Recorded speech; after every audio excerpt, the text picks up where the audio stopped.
Lord's test match हम लोग हार गए हैं। मतलब ये चेहरे देख के भी आपको, क्योंकि आप भी हमारी तरह ही उतने ही उदास होंगे जब आप इस क्रिकेट मैच को देख रहे हो। और ऐसा लग रहा है कि जहां पहले हम लोगों ने लगा था पहले सेशन, मतलब जब आखिरी दिन के पहले सेशन में, कि हम लोग आराम से इस टेस्ट मैच को हार रहे हैं, फिर जडेजा के साथ मिलकर बाकी टेलेंडर्स ने जिस तरीके की पारी खेली, जो एक उम्मीद जगाई, और उम्मीद फिर ऐसी जगी कि लगने लगा कि हम लोग अब इस मैच को जीत रहे हैं, आखिर तक ले जाएंगे और जो नतीजा है वो हमारे पक्ष में आएगा। लेकिन फिर वही एक बॉल, जिसका डर हमेशा था कि एक बॉल ही जो है हमें उस बॉल को बचानी है जिस पे विकेट नहीं गिरना चाहिए, वही हुआ। उसमें थोड़ी सी किस्मत भी हमारे साथ नहीं थी, और कुछ मतलब चीज़ें जो इस पे हम लोग बात कर चुके हैं और बात करना चाहेंगे कि कुछ ऐसे डिसीजंस भी रहे जो हम लोगों ने गलत लिए, और इस वजह से नतीजा जो है वो इंग्लैंड की तरफ चला गया। लेकिन इस मैच में सिर्फ यही नहीं है कि किस्मत ने ही साथ नहीं दिया है, कुछ गलतियां भी हुई है, और वो गलतियां जो है बाद में जाकर बहुत बड़ी गलतियां साबित हुई। और उस पर बात करने के लिए हमारे साथी सुकांत मौजूद है। सुकांत, एक स्टैट्स हम लोग देख रहे थे एक्स्ट्राज का, कि हम लोगों ने जो रन, क्योंकि ये ऐसी पिच थी कि जहाँ पे ज़्यादा रन नहीं बन रहे थे, पहली इनिंग को अगर आप छोड़ दो तो दूसरी इनिंग में बैटिंग मुश्किल नज़र आ रही थी। एक्स्ट्राज ने क्या रोल निभाया हमारी हार में? देखिए 192 रन जो अगर आप देखोगे इंग्लैंड के, देखिए 387 में अगर आपने 31 रन एक्स्ट्रा दिए हैं तो फिर भी वो लगता है कि हाँ 387 रन बने हैं, उसमें से आपने 31 रन दिए हैं। आपने दूसरी इनिंग में जो 192 रन बने उसमें से 32 एक्स्ट्रा है, यानी 32 एक्स्ट्रा 160 रन होते अगर एक्स्ट्रा नहीं होते तो, और आपने बनाए हैं इस मैच में 170 रन जो चेज करते हुए। और उन्होंने कितने एक्स्ट्रा दिए हैं? उन्होंने दिए थे 30 टोटल मिला मैच में। हाँ, 18 पहली इनिंग में और दूसरी इनिंग में 12। अब हम लोग मैच कितने से आ रहे हैं? हम आ रहे हैं 22 रन से। अब अंतर देख लीजिए कि 32 मतलब 30 रन का अगर देखें 62 में से 30 माइनस कर 32 मतलब हम लोग 22 रन से इस मैच को आ रहे हैं। एक्स्ट्राज का डिफरेंस आप देख लीजिए कि हम लोगों ने टोटल मैच में 62 एक्स्ट्रा दिए हैं, उन्होंने 30 एक्स्ट्राज दिए हैं, यानी कि 32 का डिफरेंस है। हम लोग 22 रन से इस मैच को हारे हैं। इसलिए हम लोग बार बार इस चीज़ पे इतना गौर कर रहे हैं, बार बार इसकी बात कर रहे हैं कि एक्स्ट्राज कितना रोल निभा रही है इस मैच को, मतलब एकदम डिसाइडिंग फैक्टर यहाँ पे साबित हो रही है। और जैसा सुकांत ने कहा कि आप 387 रन जब बनाते हो, जस्टिफाई आप नहीं कर सकते हो कि आपने 30 एक्स्ट्राज दिए हैं, आपको कोशिश करनी होती है कि वहाँ भी एक्स्ट्राज इतने ना दिए जाएं। लेकिन जब 190 रन कोई टीम स्कोरबोर्ड पे लगाती है और उसमें अगर आप 30 रन के करीब एक्स्ट्रा दे जाते हो, तो ये तो इसका मतलब जस्टिफिकेशन किसी के पास नहीं होगा। पूरी टीम को इसके बारे में सोचने की ज़रूरत है। सुकांत, जो एक्स्ट्राज आए हैं क्या सिर्फ वाइड या नो बॉल पे आए हैं, या फिर और भी कुछ गलतियाँ हुई हैं? जो सबसे ज़्यादा अगर एक्स्ट्रा अगर आप देखोगे पूरी इनिंग में, दोनों इनिंग मिला करके, तो वो कीपर के पीछे से जो 4 रन गए हैं वो सबसे ज़्यादा 22 के जो रन गए हैं, और लेग बाइज भी कम है, 6-7 सिर्फ 22 के रन हैं। 22 के रन है, 25 रन 22 के दूसरी इनिंग में हुए हैं, यानी अगर आप 32 रन में से 25 रन 22 के हैं। और आप सोचो कि उस बॉल पे अगर हमने देखा है जेमी स्मिथ को भी कीपिंग करते देखा है, और वैसी बॉल उनको भी मिल रही थी, लेकिन उन्होंने बहुत बचाया उसको। मैं जुरेल को यहाँ पे इल्ज़ाम नहीं लगा रहा हूँ, क्योंकि वो तैयार हो सकता है उस तरह से कि उनकी तैयारी नहीं होगी, क्योंकि पंत तो चोटिल हुए और उसके बाद पहले दिन ही चोटिल हो गए थे पंत, तो कीपिंग कर रहे थे, और जुरेल क्या इतने लंबे स्पेल पे कीपिंग करने के लिए तैयार थे?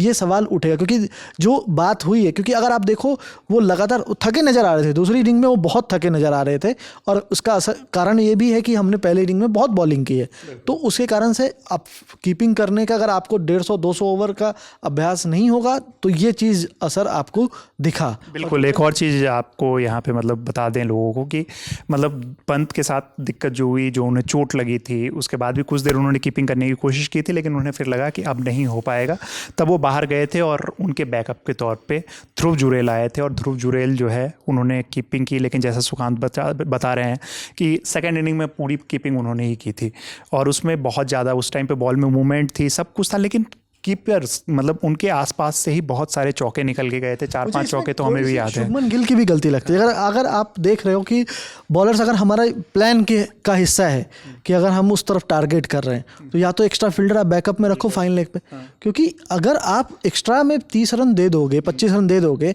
और वैसी पिच पे जहाँ पे एक रन बनाना मुश्किल हो रहा है, तो फिर वो बहुत अंतर पड़ेगा। और वो अभी इस पूरे मैच में वो जो 25 रन, अगर सिर्फ आप 25 रन को जोड़ लो तो हम 22 रन से हारे हैं, तो वो बहुत बड़ा डिफरेंस क्रिएट करता है।